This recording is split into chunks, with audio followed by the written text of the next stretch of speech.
Hello and welcome to my reflective presentation for the Industry Group project for ACT NoWaste.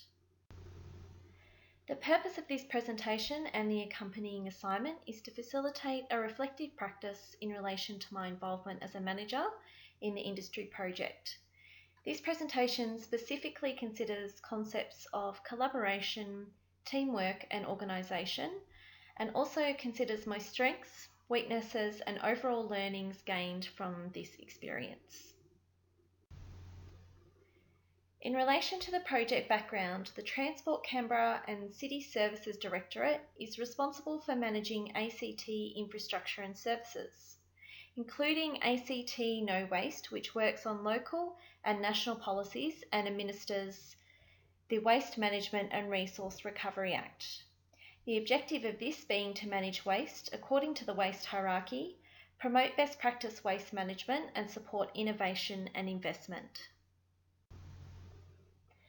Following the success of the ban on single-use plastics by the ACT government in 2011, ACT NoWaste are considering banning other types of single-use plastics to reduce the impact these items have on the environment. The objective of the ACT NoWaste Industry project was to obtain further understanding relating to the impacts and viability of alternative products to inform the development of a single-use plastics policy.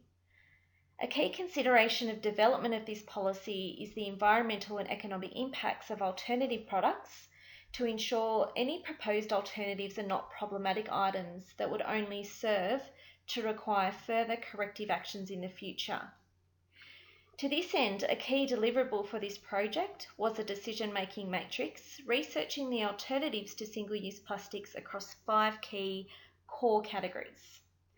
These were plastic cutlery, straws and stirrers, plastic containers, plastic bags, and coffee cups and lids. Future innovations, case studies and overall recommendations were also provided to support the research in relation to single-use alternatives. The project team comprised of 10 members in total, spread across 4 different states. Team members were also at various stages of their studies. We had 3 leaders, 3 managers, 3 learners and an academic. We also had a diverse mix in relation to professional backgrounds and experiences. The team met formally on a weekly basis using WebEx with a rotating chair and minutes roster. WebEx was also used for scheduled meetings with our client. Slack was used as the main form of communication where all group members could provide updates and ask questions and stay in regular contact. Google Drive was utilised as the main source of technology for contributing to and editing documents for key deliverables. Within the role as manager for the project, I had specific roles and responsibilities for the duration. Areas of strength for me included being an active contributor to the group, working collaboratively with other members, and assuming accountability for project output. I also provided support to the learners by providing practical tips and suggestions for streamlining deliverables, such as providing them with tips on how to keep up to date with references. Aspects of marketing and communications was important here, as although the decision matrix was the key focus from the client, the successful implementation of this will require consideration of how to generate meaning for this, to capture value and ultimately influence consumer behavioural change. Although there was a mismatch between the client request for service and academic requirements, consideration from project management, such as having teams work on rapid results initiatives, may have been helpful in highlighting this critical information earlier, ensuring project was better integrated at the final delivery. Concept from business strategy was particularly relevant to the aspects of group dynamics. Given that teamwork is a significant component to this project, it remained of importance to consider how contemporary business practices could aid and facilitate open communication and shared understandings to develop and foster innovative ideas for the project. The research and exploration of innovative products was a key request from the client. So sharing of these ideas and ensuring a focus on a consistent message was critical to the success of the project. Overall dynamics were really positive for the group. Team members were very supportive, and also everyone pitched in at the end to ensure completion of tasks. As a result of this reflection, I've identified some key learnings and possible areas for improvement. Firstly, it was evident that some members had varying degrees of confidence and knowledge about the technology platforms we were using.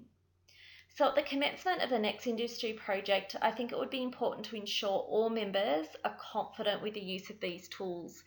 This would really ensure streamlining of deliverables, not cause any delays, and also avoid any unnecessary stress for other team members.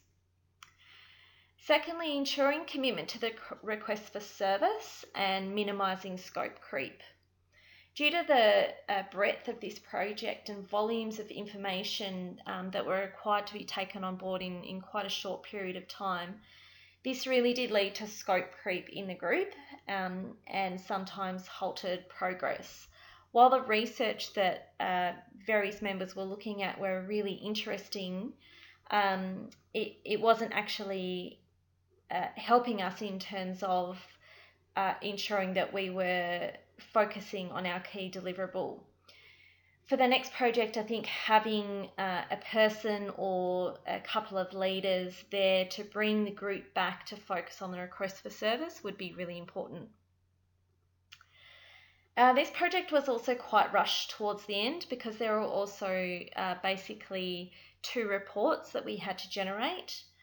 Ensuring a project manager is identified, that may really assist to hold more accountability to project deadlines and therefore improve the quality output of the work. Lastly, the key learning taken from this is preparation around presentation. So the client had invited additional attendees to our presentation, the majority of which they were not aware of the request for service and I guess the very specific request for service. At the end of this presentation, this led to questions relating to aspects of the project that were outside of the scope. So to avoid this happening in the future, a briefing provided to attendees who are not aware of the request for service would be really critical so that everybody is really on the same page about what was the focus of the project and what was the key deliverables. Thank you very much for listening to my presentation. This has been an invaluable experience and I'm very much looking forward to my involvement in the next project. Thank you.